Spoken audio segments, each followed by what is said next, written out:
Welcome, everyone, to the Good Leadership Podcast. I'm your host, Charles Good. And today I have a guest I've been looking forward to talking with for a long time. Michael Bungay Stanier is the author of The Coaching Habit, the best-selling coaching book of the 21st century with over 1.5 million copies sold and counting.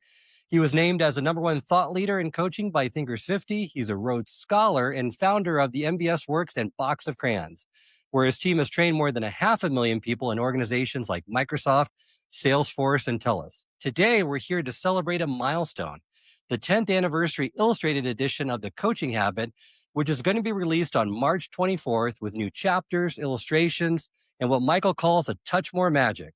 Welcome to the Good Leadership Podcast, where we explore the stories, strategies, and insights of thought leaders who inspire us to think differently and lead better. Through candid conversations and expert perspectives, we dive into the challenges, breakthroughs, and practical lessons that shape exceptional leadership. Welcome to the program, Michael. Charles, I'm happy to be here. And just how excellent is it to have a surname like Good in terms of you then naming your podcast Good Leadership? I mean, it's genius. Well, let's talk about this new book, which I'm excited to dive into. For listeners who already know and love the original, what would you say is the single biggest upgrade to this 10th anniversary edition? Well, I'd probably start by going, what's the biggest realization that I've had? Because, to my shock somewhat, I've kind of been banging on about this stuff for probably more than 15 years now, because it's 10 years since the original book came out. But that book was based on 5 or 6 years of me going around and teaching it and training it and refining the language and figuring out what was helpful to teach and what wasn't. And the Coaching Habit book, for those that know it and those that don't, it's a really practical book on how to add coaching to your everyday way of showing up. And so it's got a lot in the doing of coaching. It's like, here are 7 good questions. Here's how you ask questions well. Here's how you be a more powerful person who stays curious longer. And all of that's good. All of that's really helpful. But I think the insight that I've got is this. More than solving problems, which is often how coaching is framed, which is like, let's figure this out. Let me ask you some questions so you can get clear on it and act on it. But more than solving problems, what people want is to be seen and to be heard and to be encouraged. The truth of it is like, with coaching, you're doing the best you can as a coach or as a manager or a leader who coaches. And sometimes it works and sometimes it doesn't. Sometimes you get an aha moment and sometimes you don't. And there's something about the fact that when people think back on the coaches who've been really powerful in their lives, mostly they don't remember what they helped them with exactly. They mostly remembered a sense of, did I feel seen and did I feel heard and did I feel encouraged around that? So one of the new chapters in the book is really a kind of deeper dive into this, what the being of coaching might be, so that you can be more present to the person across the table from you, so they can have that impact. Well, especially now, I think it's so important to have that with AI, with feeling more lonely and not connected as well as what we have been in the past from COVID. It's just having that human connection is more important than ever. Yeah, and on top of that, your answers, your solutions, your opinions are less relevant in some ways than they've ever been, because, if I need an answer to something, I can probably go to AI to find it. And, even if I'm coming to you, Charles, and I'm asking you something that is right in the heart of your subject area speciality, there's a fair bit that AI is going to be able to answer it more briefly, more succinctly, with more expert references than you'll ever have. So, 10 years ago, I wrote in The Coaching Habit a haiku that says, hey, your advice is not as good as you think it is. And that's probably more so now than ever. So if you're not there to offer advice, and there's a place for advice, I'm not saying never give advice, but if your primary reason is not there to offer advice, what are you there for? And it's to help people figure some stuff out by themselves, and it's help people to feel seen and heard and encouraged. I love that. Well, when you look at the broader coaching and leadership landscape, it's just exploded with digital coaching, with so many different platforms. What actually makes your approach and the coaching habit specifically different from the thousands of other ask more question frameworks out there? Yeah. I'm not sure It is that different, probably. I mean, I think I've always said that my approach is old wine and new bottles. Um, I think the feedback I've had, why it might be different, is it can feel a little more practical. It can feel a little more doable. It can feel a little more accessible.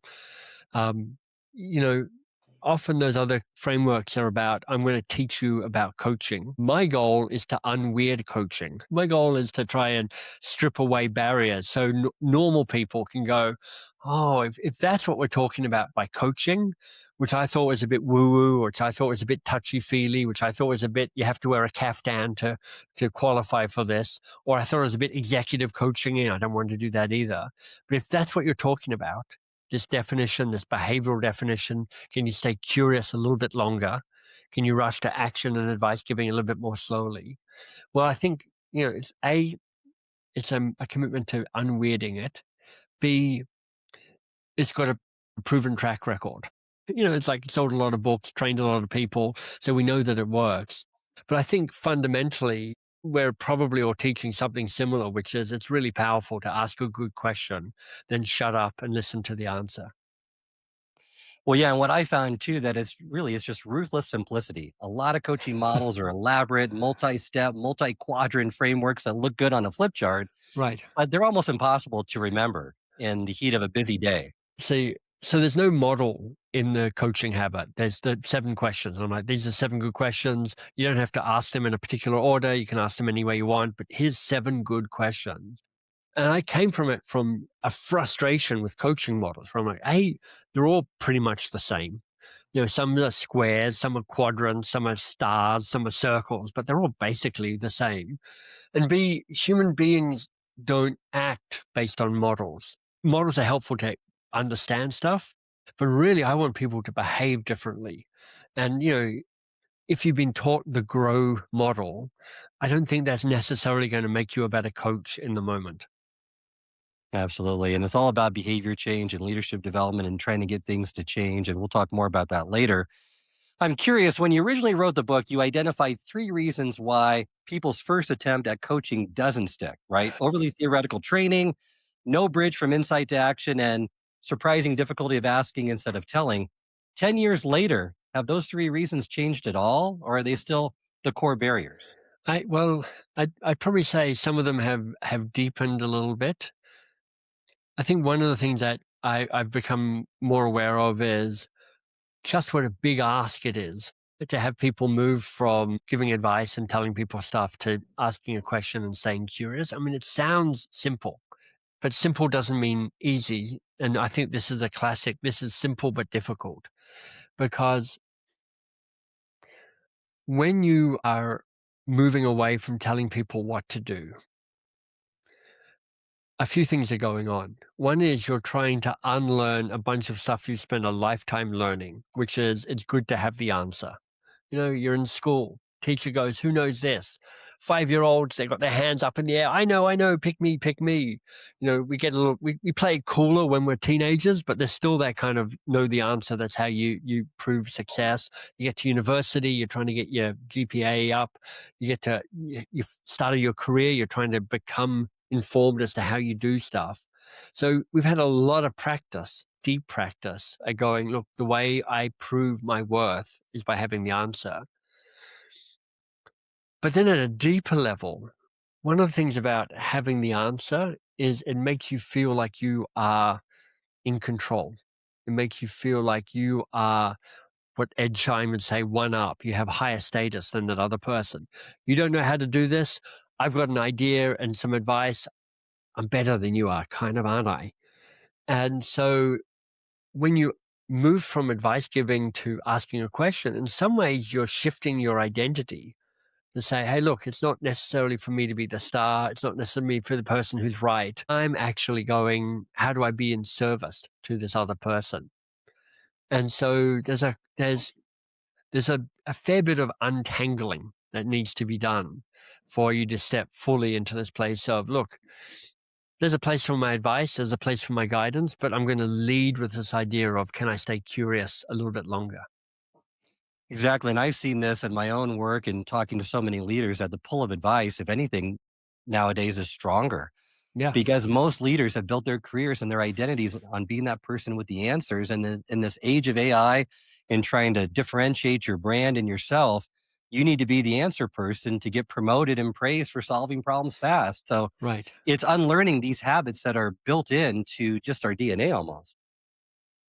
I mean, there's an invitation here to become known for something different in your organization, rather than be known as the person who has the answers, which is just a commoditized um, understanding of who you are. Because I've got a phone in my pocket and it's got Claude on it and it's got good answers. So I'm like, yeah. With Claude, I don't have to deal with an annoying person like you. I just get to deal with a sycophantic app that goes, Michael, you're amazing. That's a great question. I love that you asked this question. You are so wise, and here's an answer for you. But if you can become known for not the person who has the answer, but for the person who figures out what the real challenge is, what the real issue is, what's at the heart of the problem, that is a rarer, more powerful thing. And that's harder to replicate on AI. You're right, because in the age of AI, it's almost commoditized getting the answers that you need, but being asking better questions, which is going to help AI give you better answers, Well, that's is it. really the true differentiator. Well, that's it. I mean, I'm married to a librarian, and librarians are having a moment in the sun because they're like, what librarians are brilliant at? Prompting, getting really good questions, figuring stuff out, finding a nuanced path to the end point. Yeah. Well, also, you've trained so many managers, hundreds of thousands of managers in these 7 questions. Is there where you've seen other people teach the coaching habit in ways that made you think, wow, they're doing this better than I ever did? Is there some of those moments that you've encountered to see kind of it's taken a different direction or course that you're really pleased with? What's been particularly rewarding is just watching how this idea has spread without me. When you're writing a book, or even if you've got a good idea, one very common reaction is to be quite precious about it, protective about it. You're like, this is my idea. I don't want people to steal my idea. But it turns out it is just remarkably difficult to get anybody to pay attention to any of your ideas. So to have an idea and a body of work that has captured people's imaginations and that gets passed on and that gets taught, it's not that great as a business model because Box of Crayons is a company that teaches us stuff. So in a different world, people would be calling Box of Crayons the whole time saying, "Come and teach us this stuff." But in some ways, if I measure success through reach and through scale, then I couldn't be happier. The fact that on a monthly basis, somebody says to me, I am your greatest fan. I buy books. I buy copies of these books for all my people. I bought hundreds of copies of your books. I'm probably buy more books than anybody else you know. And actually, I don't say this to them, but I say it to myself, which is like, somebody said exactly the same thing last month and the month before that. So what's been delightful is just knowing that I've created something that has a really strong word of mouth kind of virality in the world. That feels pretty amazing. I wish I knew how I did it because I'd like to do it with my other books, but I haven't quite cracked it on my other books. Well, definitely that coaching habit. I've handed it out many times as well. So you're right. It's such an engaging book and it's such a simple framework to lead and to help others with. So, talk to me a little bit about some of the biggest myths about coaching and being coach like that still refuse to die, even after a decade of the coaching habit being out in the world. I see this a lot with leaders. One of the myths that I always encounter is I don't have time to coach, Charles. I have real work to do. Are there any other myths that you find that are just resistant to dying? Well, I'm glad you're asking this. I mean, there's one starting point, which is I've kind of touched on a little bit already in our conversation, is what coaching means is only asking questions and never giving advice. And I think that's just a terrible piece of guidance because actually the way to think about it is if you're coaching somebody, what you're really doing is you're in service of them to help them get the best possible result that they can. And what you want to do is bring all you've got to that to help them. And quite often, that the power of that is asking good questions and letting them figure some stuff out for themselves and let them find their own insights and their own solutions and their own opinions. But the idea that you'd never ever offer up any teaching or any solutions or any advice is ludicrous. And I hate that so much coaching comes with that baggage, and kind of these coaching purists are like, no, you can't ever give advice. You may only ask questions. I think that's totally wrong. But then the biggest barrier within organizations, which I know the people listening to this are typically within organizations, is just the time thing that which you've already indicated, which is like, who has time for coaching? And 25 years ago, Daniel Goleman, who kind of made popular the whole idea of emotional intelligence, he said, look, there are 6 different styles of leadership. Yeah, it's an HBR article called Leadership That Gets Results. And he said, look, great leaders use all 6 of them at the appropriate time. All 6 of them have their pros, they have their cons, they have their advantages and their disadvantages. And coaching was one of the 6 leadership styles. And effectively, Goleman said, look, this can have incredible impact on engagement, on culture, on profitability. But the reason people don't do this is they don't have time for this. And for me, really, the impetus behind designing training programs and writing this book for managers and leaders and organizations was, let me show you how to do this quickly. And in fact, one of my beliefs is, if you can't coach somebody in 10 minutes or less, you just do not have time for coaching. Because nobody has time for the come into my office, lie down on the sofa, let's have an hour-long conversation about how it's going. That kind of works in the executive coaching business model. It just doesn't work in the reality of day-to-day, I'm a manager or a leader in a big company. You're right. It's they don't have the time, they're overwhelmed, but they need to be coaching in the moment more. All great leaders do. Yeah. Another big waste of time I see is kind of pseudo coaching, right? Asking questions that really are advice in disguise. Have Yeah, you tried? Or what if you just did this, right? exactly. Yeah. So there's a way that people are going, oh, I've got to coach now. Oh, I'm not quite sure how to do that. I'll ask questions, but I really want them to do this thing, but I can't tell them, that's against the law now. So now I'm just going to tell them by pretending it's a question. Have you thought of doing this, and then this? So that's not really coaching either. What's really powerful about coaching, and one of the great gifts, is that it actually can help you work less hard, but have more impact. One of the burdens that lots of people carry in their organizational life is they're not just doing their job, they're doing chunks of other people's jobs as well. Particularly if you're a big-hearted leader who's like, I'm really trying to help my people thrive. And I've been taught that one of the ways I help do that is I take on the stuff that they can't do. And so often I see this happen where people come up to them and go, hey, how do I do this? And the person goes, honestly, it's just easier for me to do this myself than to try and explain this or to coach you through it. And they end up adding it to their already overflowing workload. And an ability to say, look, I've got some ideas on how to do this, but before I give you my ideas, what do you think the real challenge is here? And what else? And what else is a challenge? Okay, so what's the real challenge here?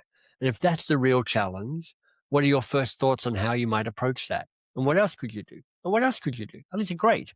Let me give you 1 or 2 of my ideas. And now what will you do? So there's a way that very quickly you can coach somebody in a way that helps them get clear, cuts through the mist, cuts through the fog, and gets on with the challenge. Well, and what really Brene Brown did for vulnerability, you've done for curiosity. I'm curious, after a decade of this work, what do leaders still get wrong about what it means to be curious? Because I've heard this from leaders myself that is soft, it's passive. If you're curious, you're somehow abdicating leadership. Well, I do think there's a way that people collapse being curious with not making a decision, and they're not the same thing. They can coexist. And if you are using curiosity as a way of abdicating your responsibility to make a decision, well, then people have every right to be annoyed with you. There are 3 things that curiosity can help with. 1, it can help you get clearer about what the real challenge is. And that is such a significant point, because in most organizations, people are working really hard, being really busy, solving the wrong problems, because they've been seduced into thinking that the first challenge is the real challenge, and often it's just the first challenge. So you can get much better with your curiosity to help figure out what the real thing is that needs to be solved. That's called being strategic. The other thing that curiosity can do is help generate better solutions to the challenge that you've figured out. Because when I say, hey, here's the challenge, everybody gets that first idea, and it's really easy to be seduced by that first idea by thinking, oh, okay, we've got an idea. Perfect. Let's do the thing. And there's all sorts of research that says generating different options will help you find the better solution. So staying curious helps you generate better solutions.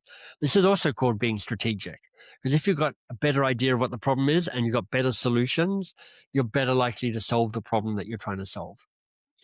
And then the third thing that curiosity does is it invites the best people you've got to be their best when they're solving the problem.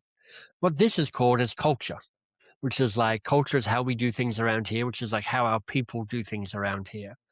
So if you care about strategy and or culture in your organization, and of course, that's the twin DNA of any successful organization, then curiosity has a part to play. Now, you can't use curiosity as a reason to not make a decision, not be courageous, slow things down. I totally agree with that. But to say that curiosity is a soft skill and a waste of time just misses the point, I think. But another misunderstanding is that curiosity means that you never get to share your expertise, which we've already kind of touched on. The book Yeah. is very clear. It's not a valid silence. There's a place for advice.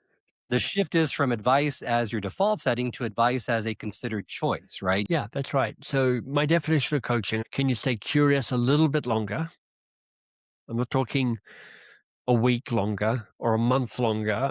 I'm like, let's go for 3 minutes longer. Can you stay curious a little bit longer? Can you rush to action and advice a little bit more slowly? You're allowed to get to action and advice, just get there a little bit more slowly. And if you can just kind of play with the mix of your conversations, it's going to change the way that you lead. Well, let's move into one of the new chapters of this edition, and it's a brand new chapter called How to Be Coach Like, and it explores four paradoxes. You write that regardless of what questions you ask, how you show up models a way of being that can be powerful and inspiring. Yeah. So, unpack for our listeners these four paradoxes and why you felt the need to put them as their own separate chapter. Well, I'm not going to unpack all four of them because I want some mystery to remain here. I want people to buy this new edition of the book to find out what they Love it. are. So, my question to you, Charles, is if you had to pick one of those four paradoxes, one is about how you show up in the world, one is about how you show up in relationship to another person, one is when you show up around process, how do you commit to a process, and one is how do you hold outcomes. Which one are you most intrigued by? Which one do you want me to go into? How about the confident and humble, having that confident humility or the humble confidence? That's a tough one to negotiate for many leaders. It is. So this is the first of the four paradoxes. And it's a paradox about how you hold yourself in this world. And the people who seem to have most impact as a leaders, the people who, when I say to you, who do you remember as a great leader in your time? The people who come to mind who have this ability to be both confident and humble at the same time. And you can hear the tension in that. Wait, confident and humble. When you cast your mind on the leaders and the managers and the people in your life that you've met, if you have people who are all confidence and no humility, you know what that's like. They're a bit brash, they're a bit over the top, they're arrogant, they're a bit blind to the impact that they might be having. They're also blind to just the full sense of who they are. They tend to be like, I'm very clear about my strengths and I'm a bit in denial about the things that I'm not so good at. So you know what it's like to be that brittleness of overconfidence. But equally, you've probably met people who are overly humble and they're a bit sort of self-abasing, self-deprecating, but not in a confident way, but in a kind of I'm a lesser than. And they've got this kind of soundtrack where they can't constantly just chip away at themselves and diminish themselves. They hide their light. The invitation is to say, how do you find the tension the dance between confidence and humility or humbleness. So when I think about humbleness, what I think that means is you've got your feet in the mud. You are connected to the earth. And partly I like that metaphor because the word humility and humble, it has the same word origin as the word for ground, which is humus. Kind of compost is humus. And it's a sense of, oh no, humility doesn't mean you run yourself down. It means you've got your feet on the ground and you're really clear about who you are in this world. You're really clear about your strengths. You're clear about your flaws. You're clear about what you're good at. You're clear about what you're not so great at. You've got a degree of self-knowledge that has some nuance to it, that has some subtlety, that has some black and white and shade and gray and shadowness to it all. Is a sense of, I know who I am. And, this comes from people doing their work, kind of getting a sense of who I am in this world, what I'm good at in this world, hearing the feedback from people and going, there's some truth to that and understanding it. So that's the humbleness part of it. The confidence piece for me is, I kind of think of it as a lighthouse, and it's kind of like I'm shining as bright as I can here. So there's a sense of going, look, if you have strengths, which you do, if you have elements of you that are distinct and interesting and powerful, you're not afraid of hiding those. You actually let those kind of shine out, not in a way that you're trying to blind people, but you're just saying, look, I'm giving you my full amplification of the best of who I am here. One of the books another book I wrote is called How to Work with Almost Anyone. And one of the questions at the heart of that book is, what's your best? And it's not only just knowing what your best is, but it's kind of showing up with that spirit and with that energy. And there's this idea that you get to do both of those things. You're like, I have my feet on my ground. I get who I am. I'm not getting above myself, but I'm also not hiding the very best elements of who I am. I'm shining that out as best I can. And most of us have turned on the dimmer for the best parts of who we are. We don't let that show up as often as we might. And sometimes we get a little disconnected from what John Kabat-Zinn would call the full catastrophe of who we are in the world. And it's like, how do you embrace the messiness of that as well? Great unpacking. Thank you so much. And I enjoyed our prior conversation on how to work with almost anyone. That's a great show as well, and a great book that I loved. I'm also reminded of kind of that false humility that a lot of leaders have. And there's a quote that I remembered: humility is not thinking less of yourself, it's just thinking about yourself less, right? That's nice. Yeah. Yeah. It's certainly not thinking less of yourself. I'm not totally sure it's not thinking of yourself less, but I do think it's about thinking of yourself in relationship with others. One of the things that I think, become increasingly aware of is just kind of this atomistic, individualistic drive that so much of us have. And really, one of the things that helps you stay humble and confident is going, look, this is my work, but it's always me in relationship with other people. How do I have humble confidence? And that then allows you to show up for the next paradox, which is about how are you in relationship with other people? And this feels like a moment where they get to stop and celebrate. And it's true with an author as well. Like, you spend your time writing books or trying to sell books or writing the next book. So an opportunity to stop and reflect on the fact that, after 10 years, people are still interested in talking to me about the coaching habit. That feels kind of cool.